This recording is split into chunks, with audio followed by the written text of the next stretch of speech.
حضرت فاروق اعظم کے ہاتھ میں تلوار تھی، گھر سے نکلے، کہنے لگے آج میں اس محمد کا خاتمہ کر دوں گا معاذ اللہ۔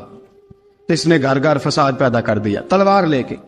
ابو جہل نے نا غصہ دلایا، کہنے لگا مکے میں کوئی سورما نہیں بچا جو مصطفیٰ کو قتل کر دے معاذ اللہ، 100 سن خونٹ ملیں گے۔ جناب عمر کہتے ہیں تلوار پکڑی، اور یہ سویر کی بات ہے، ابھی رات کو نبی پاک کعبے کا غلاف پکڑ کے کہہ رہے تھے اللہم اعز الاسلام باسلام عمر ابن خطاب، یا اللہ اسلام کو عزت دے دے، عمر کو کلمے کی توفیق دے دے۔ رات حضرت عمر کہتے ہیں دن چڑھا تو تلوار لے کے نا میں باہر نکلا، میں نے کہا آج میں چھوڑوں گا نہیں، ہر گھر میں فساد معاذ اللہ، ہر گھر میں لڑائی۔ فرماتے ہیں رستے میں حضرت ارقم بن زید مل گئے، کہنے لگے کدھر جا رہا ہے؟ میں نے کہا آج میں مصطفیٰ کو قتل کروں گا۔ کہنے لگے جا پہلے اپنے گھر کی خبر لے، تو جدھر جا رہے نا ادھر بعد میں جانا، پہلے اپنے گھر کی پہلے خبر لے۔ کہنے لگا میرے گھر کو کیا ہوا؟ کہنے لگے تیری بہن فاطمہ بنت خطاب اور تیرا بہنوئی سعید بن زید دونوں کلمہ پڑھ چکے، جا پہلے اپنے گھر کی خبر لے۔ حضرت عمر فرماتے میں گیا، بڑا غصہ آیا کہ میرے گھر میں آگ لگ گئی، میں سردار مکے کا اتنا سخت گیر آدمی، میرے گھر میں اسلام آ گئے۔ فرماتے میں نے جا کے نا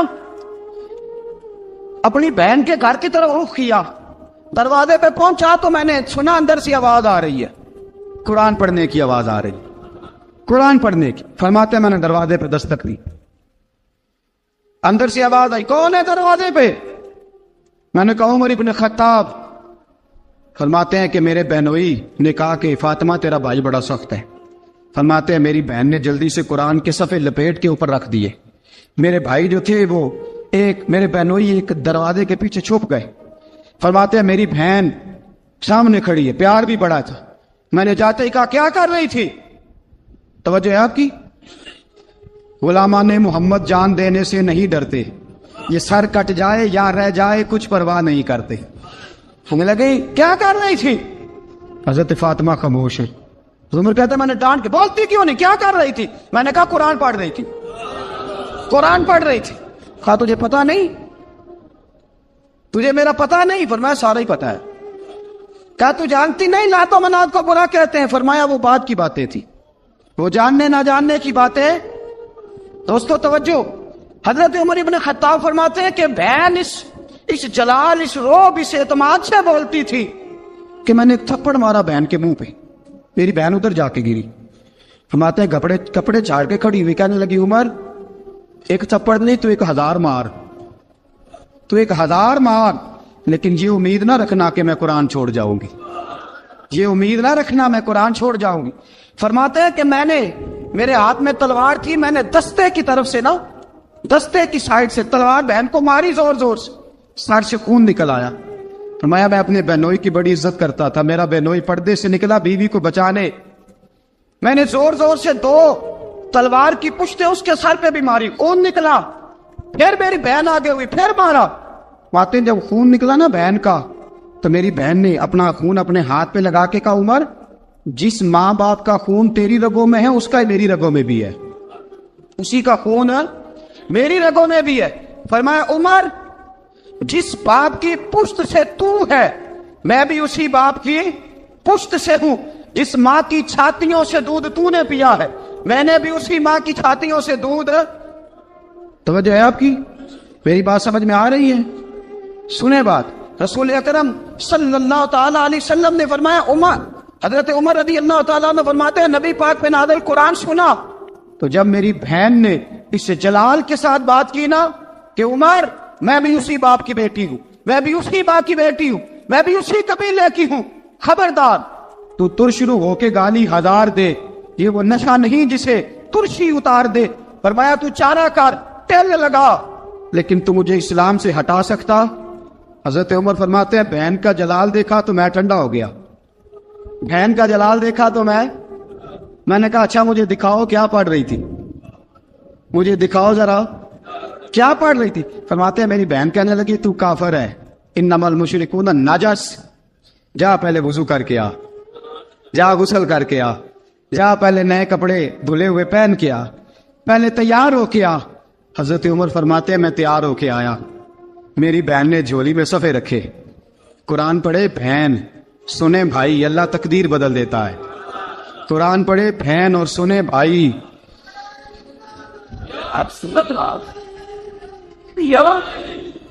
قرآن پڑھے بھائی اور سنے بہن، اللہ تقدیر۔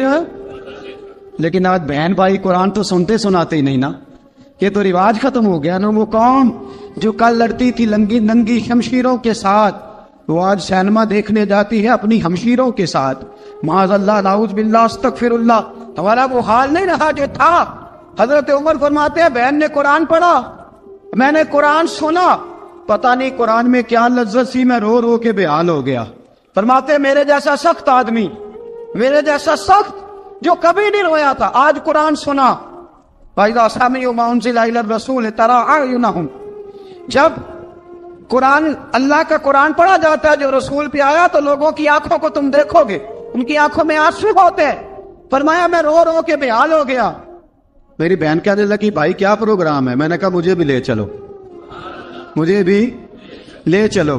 کہا چلو۔ فرمانے لگے ذرا ٹھہر جاؤ، میرے نا ہاتھ باندھو رسیوں کے ساتھ، نا میرے ہاتھ پیچھے میرے ہاتھ باندھ لو، گلے میں میری تلوار لٹکا لو، میں مارنے آیا تھا، اب میں مجرم بن کے جانا چاہتا ہوں، مجرم بن کے۔ اور ہمارے شیخ فرمایا کرتے تھے، استاد گرامی حضرت عمر فرمانے لگے مجھے مارتے مارتے لے کے جاؤ، میں چونکہ مارنے آیا تھا نا مجھے۔ اور ایک پنجابی کا شاعر کہتا ہے حضرت عمر نے کہا کروں آیا سا مار مکاونے نو، کروں آیا سا مار مکاونے نو، ان مینو مار دے لے چلو، متے عمر دی عمر برباد ہوئے جتھے عمر سوار دے لے چلو۔ کروں آیا سا مار مکاونے نو، ان مینو مار دے لے چلو، متے عمر دی عمر برباد ہوئے جتھے عمر سوار دے، متے عمر دی عمر برباد ہوئے جتھے عمر سوار دے۔ فرماتے جب پہنچے نا دار ارقم میں تو دروازے پہ حضرت امیر حمزہ کھڑے تھے۔ حضرت امیر حمزہ، ایک شخص کہنے لگا حضرت امیر حمزہ سے عمر آ رہا ہے، فرمایا آنے دو۔ کہا حضور وہ تلوار بھی گلے میں لٹک رہی ہے، فرمایا آنے دو، وہ اگر عمر ہے تو میں بھی امیر حمزہ ہوں، وہ اگر عمر ہے تو انا اشہد اللہ و رسول ہی، میں اللہ رسول کا شعر ہوں، آنے دو۔ کہا آپ کیا کریں گے؟ کہا ادب ملحوظ رکھے گا تو خاطر سے بٹھائیں گے، نمونہ اس کو ہم خلق محمد کا دکھائیں گے، اگر نیت نہیں اچھی تو میں اس کو قتل کر دوں گا، اسی کی تیغ سے سر کاٹ کے چھاتی پہ دھر دوں گا، میں آنے تو دو، آنے دو عمر کو۔ حضرت عمر آئے، دروازے میں داخل ہوئے، صحابہ فرماتے ہیں کہ حضور نے شور سنا، فرمایا کون ہے دروازے پہ؟ فرمایا عمر۔ فرماتے ہیں حضور اٹھے تیزی سے، چادر گر گئی، چادر، حضور تیزی سے اٹھے، کھول دو دروازہ۔ حضور عمر کے گلے میں تلوار ہے، فرمایا پھاٹک کھول دو۔ یا رسول اللہ عمر آپ کا دشمن، فرمایا کھولو دروازہ۔ کہا یا رسول اللہ خطاب کا بیٹا، فرمایا کھولو دروازہ۔ یا رسول اللہ ابو جہل کا رشت، فرمایا کھولو دروازہ۔ حضور ماجرا کیا ہے؟ فرمایا وہ اپنے آپ نہیں آیا، میں نے رات اللہ سے دعا مانگی ہے، میں نے مانگ کے لیا ہے، میں نے مانگ کے لیا، وہ اپنے آپ تھوڑا آیا ہے، مانگ، کھولو دروازہ، آنے دو۔ حضرت عمر چھٹ سے دروازہ کھلا نا، رسول پاک سامنے کھڑے ہو گئے۔ کیا منظر تھا؟ ابو بکر فرماتا ہے تمہیں کیا بتائیں کیا منظر تھا؟ حضرت ارقم فرماتے ہیں تمہیں کیا بتائیں کیا منظر تھا؟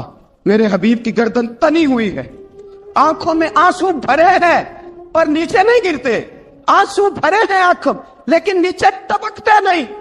میرے رسول پاک آگے بڑھے، عمر کی گردن جھکی ہوئی ہے، عمر اوپر نہیں دیکھتے، حضور آگے بڑھے، کیا کہ حضرت عمر کا کندھا زور سے ہلایا، فرمایا کیا پروگرام ہے تیرا، کیا ارادہ ہے تیرا، بول۔ حضرت فاروق اعظم آنکھ یوں اٹھا کے کہنے لگے سونیا بس اب کلمہ پڑھنے کا ارادہ ہے، سونیا کلمہ پڑھنے کا۔ صحابہ فرماتے ہیں پتہ نہیں کیا ہوا، پتہ نہیں، حضور کا اتنا جوش ہم نے کبھی نہیں دیکھا، نبی پاک کو نعرہ لگاتے ہم نے پہلے کبھی نہیں دیکھا۔ جب عمر نے کہا نا سونیا کلمہ پڑھنے آیا ہوں، فرماتے ہیں رسول پاک کے جو آنسو بندے ہوئے تھے نا وہ ٹپ سے نیچے گرے، اور حضور نے فرمایا اللہ اکبر، اللہ اکبر۔ فرماتے ہیں حضور نے جب اللہ اکبر کہا تو سارے صحابہ بھی کہنے لگے اللہ اکبر، اللہ اکبر، اللہ اکبر۔ حضرت عمر فاروق کا عدل اور حضرت فاروق اعظم کا انصاف، اس کو دنیا جانتی بھی ہے مانتی بھی ہے۔ حضرت فاروق اعظم رضی اللہ تعالیٰ عنہ قاضیوں کا تقرر کرتے وقت سب سے زیادہ احتیاط کرتے تھے کہ بندہ کس قسم کا ہے، اس کا مزاج کیا ہے، معاشرے میں اس کا وقار کیسا ہے، اس حساب سے اس کو تقرر کرتے تھے قاضی کے لیے۔ اور کیا حال تھا؟ حضرت زید بن ثابت رضی اللہ تعالیٰ عنہ کو آپ نے قاضی مقرر کیا، بعد میں معزول کر دیا۔ کیوں آپ نے معزول کیا ہے؟ تو حضرت عمر کہنے لگے اس کی وجہ ہے، ایک دن ایک شخص نے حضرت ابی بن کعب نے مجھ پر مقدمہ کیا، حضرت عمر پر مقدمہ کر دیا، تو فرماتے ہیں کہ میرے سامنے میں دیکھ رہا تھا، جب میں عدالت میں پہنچا تو زید بن ثابت نے میرا کھڑے ہو کے استقبال کیا، اور جب مدعی آیا ہے تو وہ بیٹھے رہے ہیں۔ تو میں نے کہا کہ جب آپ دونوں میں ملتے وقت انصاف نہیں کر رہے تو فیصلے میں کیسے انصاف کریں گے؟ آپ اس قابل نہیں کہ آپ کو قاضی بنایا جائے، معزول کر دیا۔ اگر میں بحیثیت مجرم، بحیثیت ملزم آیا ہوں، اگر آپ نے میرا کھڑے ہو کے استقبال فرمایا تو پھر مدعی کا تو زیادہ حق بنتا تھا۔ اور ہم پر اعتراض ہے کافر کا، وہ کہتے ہیں تم عدل نہیں کر سکتے۔ بولا آدمی ہے نا، وہ دیکھتا ہے آج کل کے مسلمانوں کو، آج کل کے مسلمانوں کو دیکھ کے رائے قائم کرتا ہے۔ ہم اسے کہتے ہیں ہاں آج کل کے مسلمان نہ دیکھ، وہ جنہوں نے ڈائریکٹ نبی پاک کی نکاح سے فیض پایا تھا انہیں دیکھ، ڈائریکٹ جو رسول پاک کی نکاح کے فیض یافتہ تھے، عدل و انصاف سے بھر دی دنیا۔ حضرت فاروق اعظم، حضرت عمر بن عاص مصر کے گورنر تھے، حضرت فاروق اعظم نے انہیں متعین کیا تھا۔ ان کے بیٹے کا مصر میں جھگڑا ہو گیا کسی عام آدمی کے ساتھ، گورنر کے بیٹے کا، اور گورنر کے بیٹے نے اس مصری کو، ایک عام آدمی کو درے مارے۔ تجھے پتہ نہیں میں گورنر کا بیٹا ہوں؟ مصری نے کیا کیا؟ گھوڑے پہ بیٹھا سیدھے مدینے آ گیا، سیدھا مدینے۔ حضرت فاروق اعظم کے در دولت پہ پشت سے کپڑا اٹھایا، پشت سے اس نے اپنے نشان دکھائے تو جناب عمر کی آنکھوں میں آنسو آ گئے۔ ایک عام آدمی ہے، جانتے کوئی نہیں، تمہیں رو پڑے، اتنا ظلم، اور میری سلطنت میں کوڑے برسے تیری پشت پہ، فوراً بھیجا، جاؤ بلا کے لاؤ۔ حضرت عمر بن عاص اپنے بیٹے سمیت آئے، بڑی عدالت ہے۔ حضرت فاروق اعظم کے لفظ، فرمایا اس کو اس کی ماں نے آزاد پیدا کیا تھا، تو نے اسے کیوں غلام بنایا ہے؟ اس کی ماں نے آزاد جنا تھا، تو نے کب سے لوگوں کو غلام کا؟ بیٹے یہ کیا کہتا تھا؟ یہ کہتا تھا میں گورنر کا بیٹا ہوں، تجھے تو جانتا نہیں۔ فرمایا اب یہ بڑی عدالت ہے، کوڑا پکڑ اور اس گورنر کے بیٹے کی پشت پہ برسا، اور اسے کہہ تو گورنر کا بیٹا ہے، میں محمد کا غلام ہوں صلی اللہ تعالی علیہ وسلم۔ اسے بتا، اسے اب بتلا کہ تو گورنر کا بیٹا ہے نا، میں نبی پاک کا غلام ہوں، اور جو مصطفیٰ کے غلام ہوتے ہیں وہ سارے برابر ہوا کرتے ہیں۔ حضرت فاروق اعظم کا عدل، جناب فاروق اعظم کا انصاف، جناب فاروق اعظم رضی اللہ تعالیٰ عنہ۔ روم کا ایلچی آیا نا حضرت عمر فاروق کے پاس، تو وہ کہتا ہے میں پیغام لے کے آیا اپنے بادشاہ کا، اور میں سفیر تھا، میں بڑے ملکوں میں گیا، بڑے بادشاہ دیکھے، بڑے امیر دیکھے۔ حضرت فاروق اعظم رضی اللہ تعالیٰ عنہ کے دربار مجھے بھیجا گیا، جب پہنچا تو میں نے مسلمانوں سے کہا تمہارے بادشاہ کا دربار کہاں ہے؟ انہوں نے کہا نہ ہمارا بادشاہ ہے نہ کوئی دربار ہے، نہ بادشاہ ہے نہ کوئی۔ اچھا تو پھر وہ کدھر بیٹھتے ہیں؟ کہا یا مسجد میں ملیں گے یا اپنے جھونپڑے میں ملیں گے۔ تو کہا تمہارا بادشاہ بھی کوئی نہیں؟ کہا بادشاہ نہیں، ہم مومن ہیں، ہمارا ایک امیر ہے جسے امیر المومنین کہا جاتا ہے۔ وہ شخص کہتا ہے میں مسجد گیا، میں نے کہا عمر کدھر ہے؟ انہوں نے کہا جی ابھی نکلے تھے ادھر ہی ہوں گے۔ میں نے کہا یہ کیسا بادشاہ ہے؟ کوئی کہتا ادھر ہوں گے، کوئی کہتا ادھر ہوں گے۔ یہاں تو صوبائی وزیر صاحب سڑک سے گزرے تو سارے روڈ 3 گھنٹے بلاک رہتے ہیں، اور یہ کیا چکر ہے کہ لاکھوں مربع میل کا حکمران، کوئی کہتا اس گلی میں گیا، کوئی کہتا اس گلی میں گیا، یہ کیسا بادشاہ ہے؟ کدھر ہے عمر؟ انہوں نے کہا یہی تھا۔ دوسرے سے پوچھتا جو وہ باغ کی طرف گئے، باغ میں گئے تو وہ ایلچی کہتا ہے میں نے باغ والے سے پوچھا کہ یہاں تمہارا امیر کدھر ہے؟ انہوں نے کہا وہ درخت دیکھ رہے ہو؟ کہا حضرت دیکھ رہا ہوں۔ اس درخت کے نیچے وہ ایک شخص جو سویا ہوا ہے نا، مٹی کا ڈھیلا سرہانہ بنا کے، وہ درخت کے نیچے مٹی کے ڈھیلے کا سرہانہ بنا کے جو بندہ سویا ہے وہی ہمارا امیر ہے۔ وہ سامنے حضرت سیدنا عمر فاروق کے پاس وہ بندہ جا کے کھڑا ہو گیا. وہ کہتا ہے کہ پسینہ گر گر کے نا مٹی کے ڈھیلے پہ گارا بنا رہا تھا. پسینہ گر گر کے مٹی کا ڈھیلا, وہ تر تھا. حضرت فاروق اعظم سو رہے تھے. کہنے لگا میں بیسیوں اور درجنوں بادشاہوں کو دیکھ چکا تھا جن کی آنکھیں 10 گن. حضرت عمر کی آنکھ کھلی, تامت سے بیٹی اٹھ کے بیٹھ گئے. کدھر آیا ہے؟ کہنے لگا حضرت جی آیا تو کسی اور کام تھا, آیا تو کسی, لیکن اب کام کوئی اور بن گیا ہے. آپ نے فرمایا اب کیا کام بنا ہے؟ کہنے لگا میرا کام یہ بنا ہے کہ میرا بھی دل کیا میں بھی کلمہ پڑھوں اور نبی پاک کا غلام بن جائے.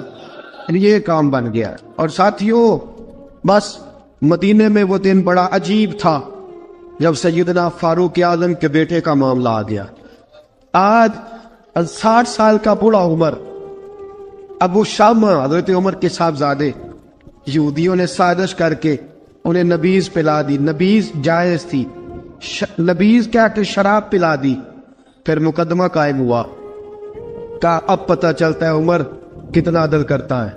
سیدنا فاروق اعظم کے پاس گواہ آئے. صاحبزادہ اندر کھانا کھا رہا تھا. فاروق اعظم نے گریبان سے پکڑا, کھینچ کے لائے. فرمایا ابو شامہ چل, تو نے شراب پی ہے, تجھے کوڑے مارے جائیں گے, تیرے لیے 100 یا 80 کوڑوں کی سزا تیاری کر لے. ابو شامہ کہتے ہیں کہ ابا جی انہوں نے نبیذ کہی تھی, شراب پلا دی. فرمایا تو نے پی کیوں؟ تو نے پی کیوں؟ بڑے بزم میں بار شیر مسجد نبوی کا فاروق اعظم. اولاد تو بزدل کر دیتی ہے نا بندے کو, اولاد تو کمزور کر دیتی ہے. آج مدینے نے عجیب ماجرا دیکھا. حضرت فاروق اعظم کی زوجہ روتی ہوئی آئی, کہنے لگی حضرت جی میرا لخت جگر ہے, ایک ایک کوڑے کے بدلے پیدل حج کروں گی, ایک ایک کوڑے کے بدلے صدقہ اور خیرات کروں گی. میرا بیٹا غلطی کر بیٹھا ہے, یہ کام نہ کرے. آپ نے فرمایا تو مجھے کہتی ہے میں یہ کام نہ کروں؟ تیرے حج اور تیرے کوڑے کیا کرتے, تیرے حج اور صدقے کیا کرتے ہیں؟ کوڑے لگانا میرے مصطفیٰ کی شریعت کا قانون ہے. تو بیٹے کی بات کرتی ہے, عمر کا اپنا معاملہ بھی ہوتا تو عمر یہی سلوک کرتا. لوگوں نے کہا حضرت جی آپ تھوڑی دیر, ابھی ان کی والدہ پریشان ہے, گھر میں پریشانی, حضرت ٹھہر جائے, کل پرسوں ترسوں سزا دے لیجیے گا. فرمایا تمہیں یاد نہیں جب مدینے کی ایک بی پی نے چوری کر لی تھی اور میرے مصطفیٰ کی بارگاہ میں کہا گیا تھا حضور ذرا ٹھہر جائے, سزا نہ دے, تو حضور نے فرمایا تھا اگر فاطمہ بھی چوری کرتی تو ہاتھ کاٹ دیتا. تمہیں یاد نہیں نظر مصطفیٰ کے ٹکڑے کھانے والا ہوں, میں کیوں دیر کروں؟ اس نے گناہ کرنے میں دیر کی ہے جو سزا میں دیر کروں, برساؤ کوڑے. حضرت افلا نامی غلام, حضرت جی آپ کا لخت جگر ہے. فرمایا لخت جگر نہ دیکھ, مصطفیٰ کا قانون دیکھ. میرا بیٹا نہ دیکھ, مصطفیٰ کے قانون کا قیام ضروری ہے. اگر علی بیٹے کی قربانی دے سکتا ہے, اگر لوگ فاطمہ کے بیٹے کی قربانی یاد رکھیں گے تو تاریخ کبھی بھی عمر کے بیٹے کی قربانی نہیں بھولے گی. فرمایا غلطی سے ہو گیا یا جیسے بھی, اسے خیال کرنا چاہیے تھا. کوڑے لگاؤ. 80 کوڑے لگے تو بیٹے کی روح پرواز کر گئی. جب جوان بیٹا کسی کا, کوثر نیازی نے کہا تھا باپ کا جنازہ اٹھانا بڑا آسان, پر بیٹوں کے جنازے اٹھانے بڑے مشکل ہیں. جب فاروق اعظم کا بیٹے کا انتقال ہوا, بیٹے نے آنکھیں کھولی, باپ کی طرف دیکھا تو سیدنا فاروق اعظم عدل و انصاف 2 آنسو آنکھوں میں آئے. کہ بیٹا حضور سے جا کے کہنا کہ عمر نے بیٹا نہیں دیکھا, کا تیرا قانون دیکھ, جا کے حضور سے میرا پیغام دینا. حضرت ابو شامہ رضی اللہ تعالیٰ عنہ وصال کر گئے. تاریخ کیسے کیسے منظر ازالت الخلفاء شاہ ولی اللہ کی بطور والا پیش کرو. حضرت ابو شامہ کا وصال ہو گیا, 20 کوڑے باقی تھے. لوگوں نے حضرت جی آپ کیا کرنا ہے؟ فرمایا اس کا جنازہ پڑھو, اسے قبر میں دفن کرو, باقی 20 کوڑے اس کی قبر پہ مارو, اس کی قبر پہ 20 کوڑے مارو. کا حضرت جی ایسا بھی ہوتا ہے؟ فرمایا اس لیے ایسا ہوتا ہے کہ یہ میرے مصطفیٰ کا قانون ہے, میری اولاد کا معاملہ ہے تو میں درگزر کروں.